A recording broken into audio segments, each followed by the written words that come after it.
que são os pobres, mas não os pobres apenas de espírito, porque há muita gente que tem bens, que tem riquezas, mas são pobres de espírito, não abrem o coração para seus irmãos.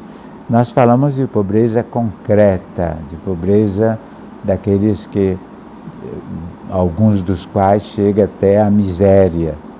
Aqui no Brasil, a nossa situação ainda não é das piores, tem lugares piores. Eu conheço lugares piores onde a pobreza padece mais. Mas se a gente for considerar o bem-estar dos grandes e a pobreza dos pobres, se a gente for considerar as grandes cidades, os centros e as periferias, a gente realmente fica estarrecido como num país cristão, portanto que tem o amor como sendo o mandamento maior, se pôde chegar a tanta concentração de bens nas mãos de poucos e nas mãos dos pobres, que são também eles a maioria dos viventes, dos habitantes de nossas cidades, tão pouco. Então a igreja gostaria de, neste dia, solicitar a todos, a toda a família humana, que abra as mãos, como diz Nossa Senhora no canto da Virgem Maria. Deus derruba os poderosos dos seus tronos, eleva os humildes, sacia de bens os famintos e enche as mãos daqueles que são pobres. Esvazia as mãos dos ricos e sacia e enche as mãos dos pobres.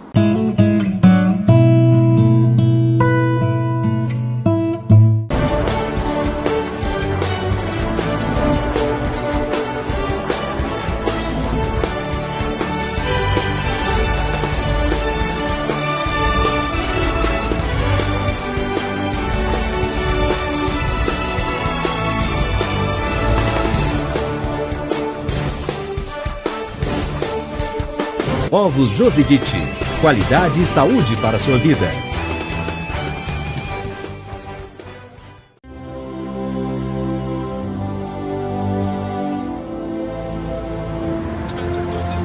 Todos queremos la paz y más que nadie la quieren aquellos que sufren por la ausencia de paz.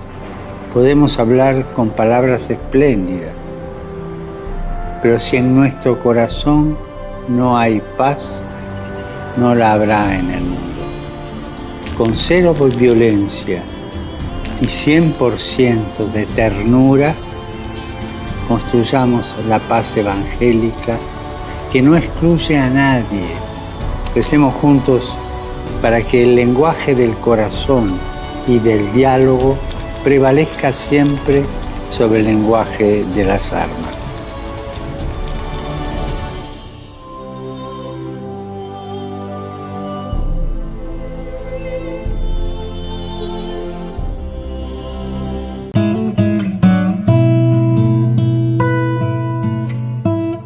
Hoje no quadro As Razões da Fé temos a participação de Silvia Maria da Paróquia Jesus de Nazaré no setor Urias Magalhães. Oi padre, tudo bem? Eu queria saber se existe destino. Muito obrigada. Obrigado Silvia por nos enviar um vídeo com a sua pergunta. Muitas pessoas pensam em destino como uma força que nos impulsiona cegamente a uma determinada graça ou desgraça. Em geral, pensam nesta realidade como algo determinado e imutável. Na mitologia grega, o destino era uma pessoa, um deus, conhecido como Moira. A este personagem mítico eram atribuídos símbolos que significavam a índole definitiva que eram suas características. Trazia nas mãos um cetro, sinal de sua realeza, e uma urna que continham a sorte dos seres humanos. Ao lado do destino havia uma roda presa por uma corrente para mostrar a imutabilidade dos seus decretos, pois estavam redigidos desde todo sempre e no qual os deuses liam os acontecimentos futuros. Debaixo de seus pés estava a terra, o lugar onde o destino dominava.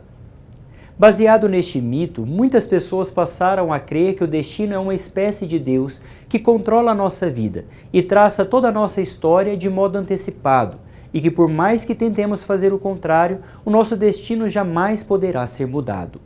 Mas o pensamento cristão é essencialmente contrário a qualquer força cega que impulsione o homem a agir deste ou daquele modo.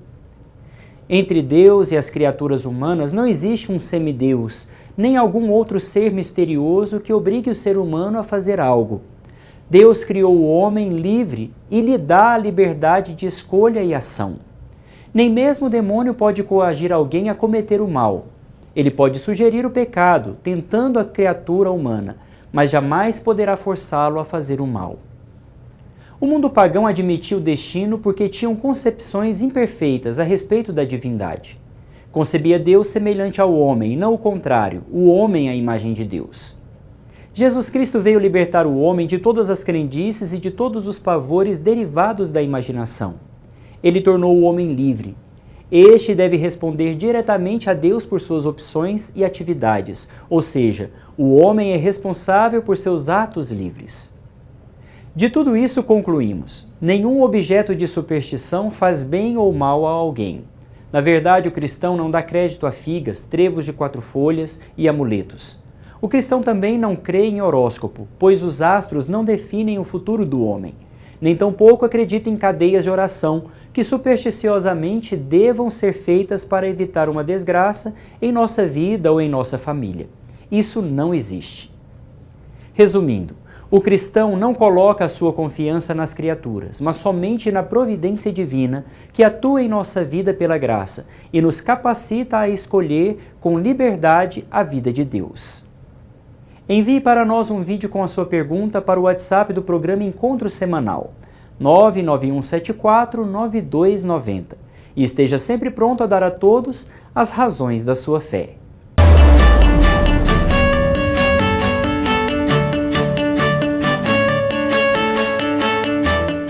A Congregação do Santíssimo Redentor realizou na semana passada a Feira do Artesanato em Trindade. O intuito era expor e comercializar os itens produzidos pelos assistidos dos centros sociais. Acompanhe a reportagem. Foi realizado em Trindade a primeira feira de artesanato das obras sociais redentoristas, com o objetivo de expor os trabalhos feitos pela equipe de mulheres, tecendo arte e criando vidas. O objetivo é levar a toda a comunidade o trabalho realizado pelas mulheres que faz parte do nosso grupo Tecendo Arte e Criando Vida.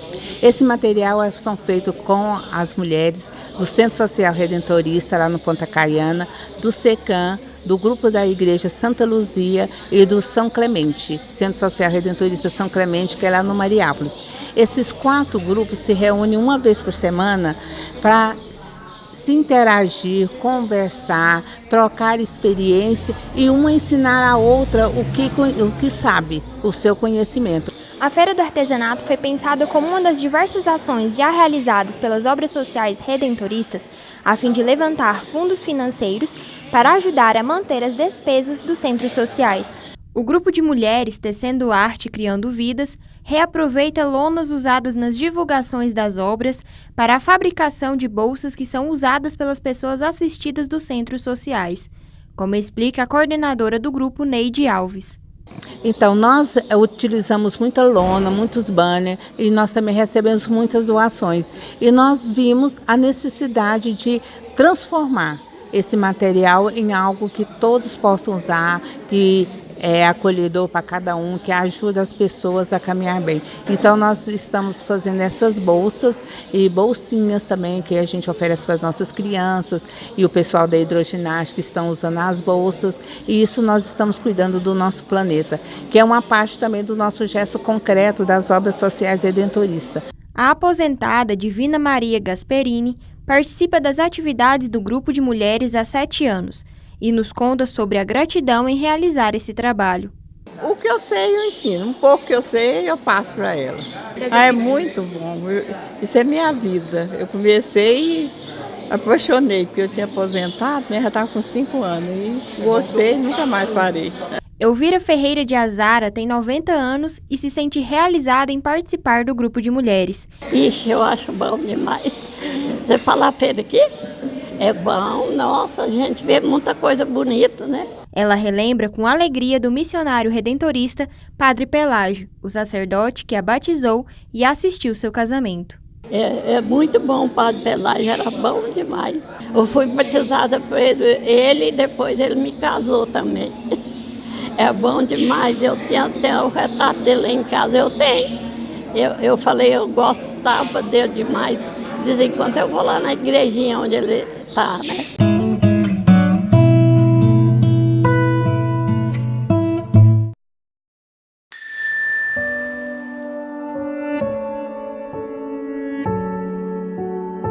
A intercessão é uma oração de pedido que nos conforma de perto com a oração de Jesus. Interceder, pedir em favor dos irmãos, é próprio de um coração que fez uma experiência com a misericórdia de Deus. Em Fátima, Nossa Senhora revelou aos pastorinhos a necessidade de rezar o terço todos os dias. Rezar o terço é aproximar-se da Mãe e, assim, aproximar-se de Deus. Rezemos sempre sem cessar, para que muitos se aproximem de Cristo, nosso Senhor, ouçam sua voz e respondam ao seu chamado. Assim, cada dia mais, a Igreja terá sacerdotes segundo o coração de Jesus. Vale a pena dizer sim a Ele.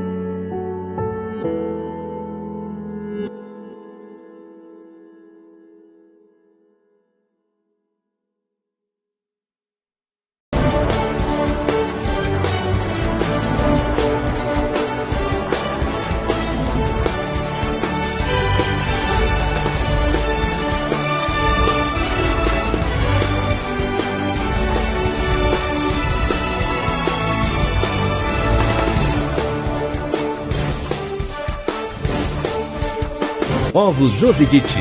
Qualidade e saúde para a sua vida.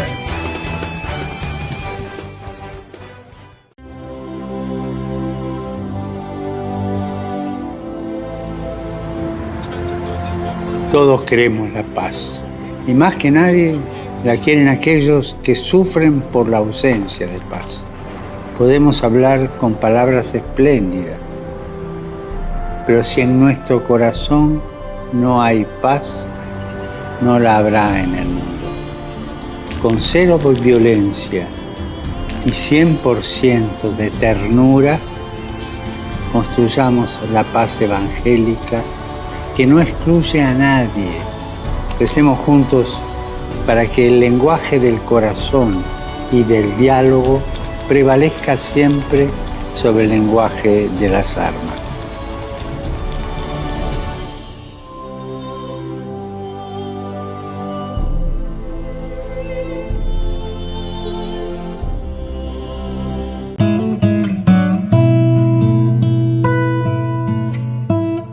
Veja a entrevista com o padre Maximiliano Costa, coordenador da Ação Social da Arquidiocese de Goiânia. Na conversa, ele fala sobre a caridade.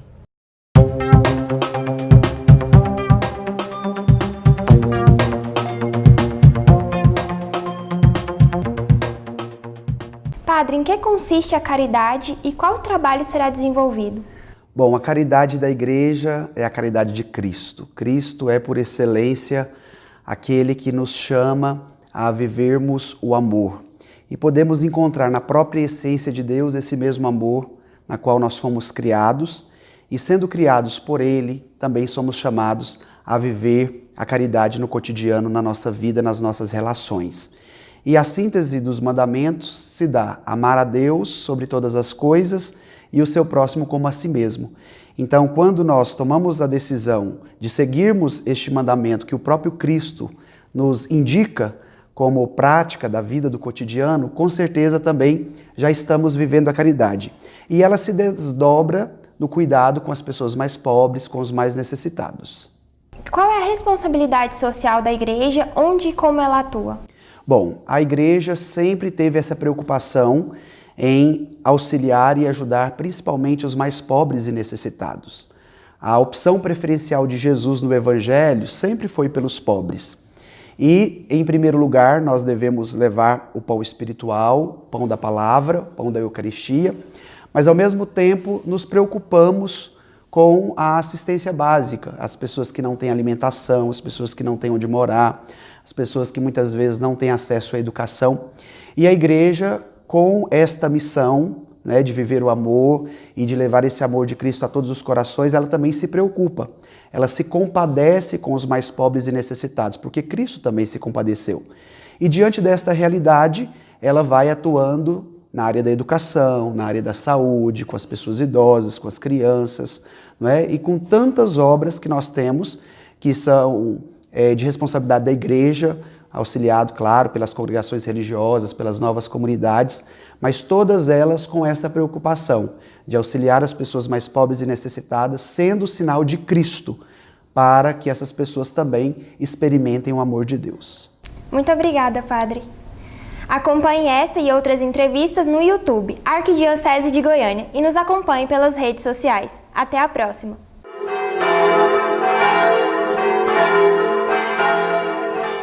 Em continuidade à reflexão sobre a humildade, hoje vamos tratar na direção espiritual sobre esta virtude em relação a nós mesmos.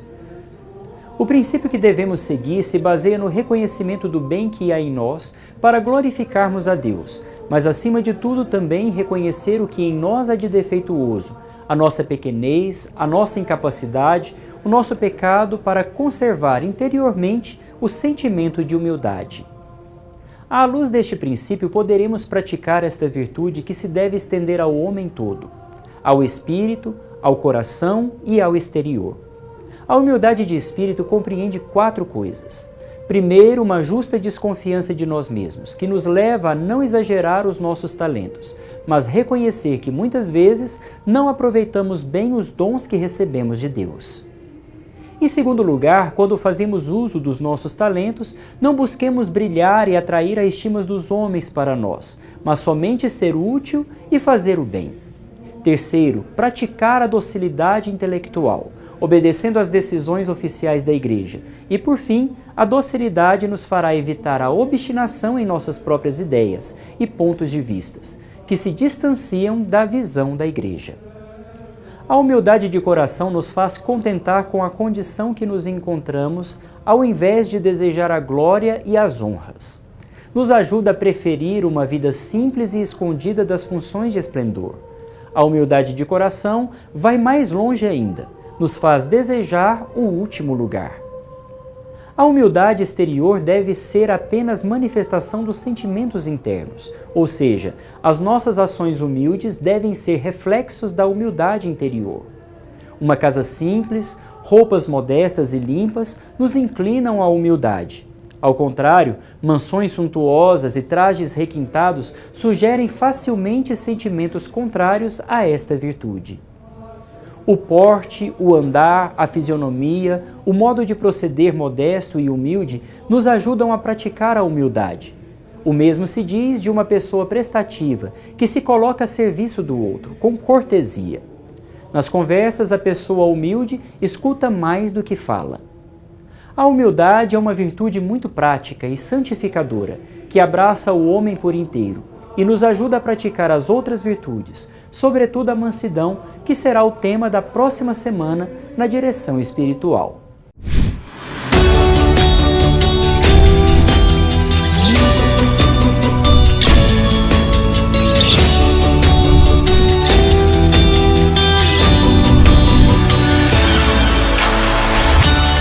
O cantor goianiense Neri Neto lançou no ano passado seu primeiro CD com músicas autorais que falam de Deus, da fé e do amor. Veja agora o clipe glorioso do CD Santo Espírito.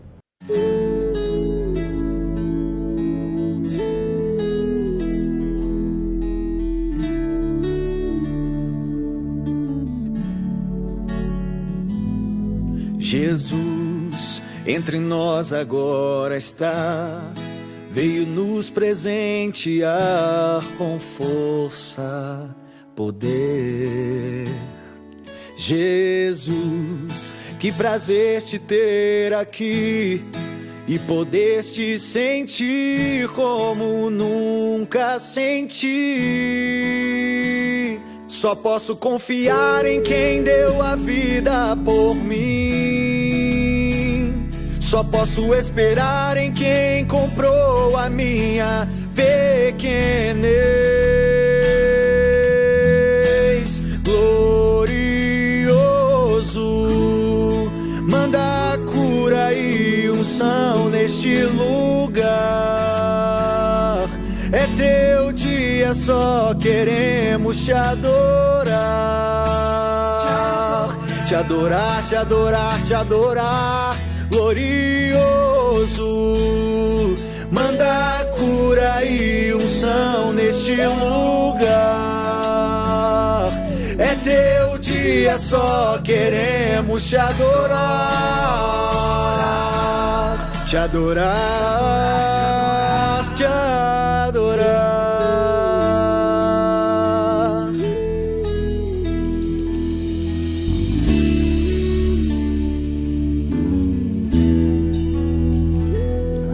Jesus, entre nós agora está, veio nos presentear com força, poder. Jesus, que prazer te ter aqui e poder te sentir como nunca senti. Só posso confiar em quem deu a vida por mim. Só posso esperar em quem comprou a minha pequenez.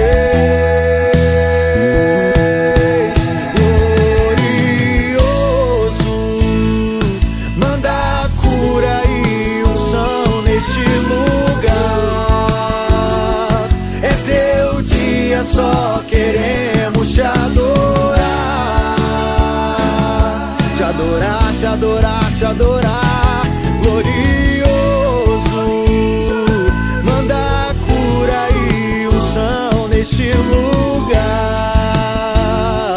É teu dia, só queremos te adorar. Te adorar, te adorar, te adorar. Glorioso, manda cura e unção neste lugar. É teu dia, só queremos te adorar. Te adorar, te adorar.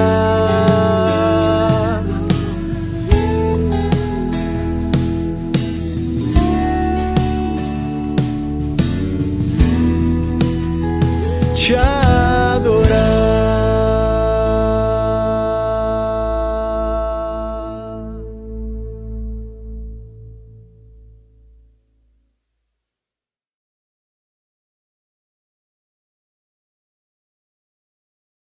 Chegamos ao final do nosso programa. Convido você a acessar as nossas redes sociais, Facebook e Instagram, e acompanhar todas as edições do programa no YouTube da Arquidiocese de Goiânia. Nos vemos na próxima semana no nosso encontro semanal.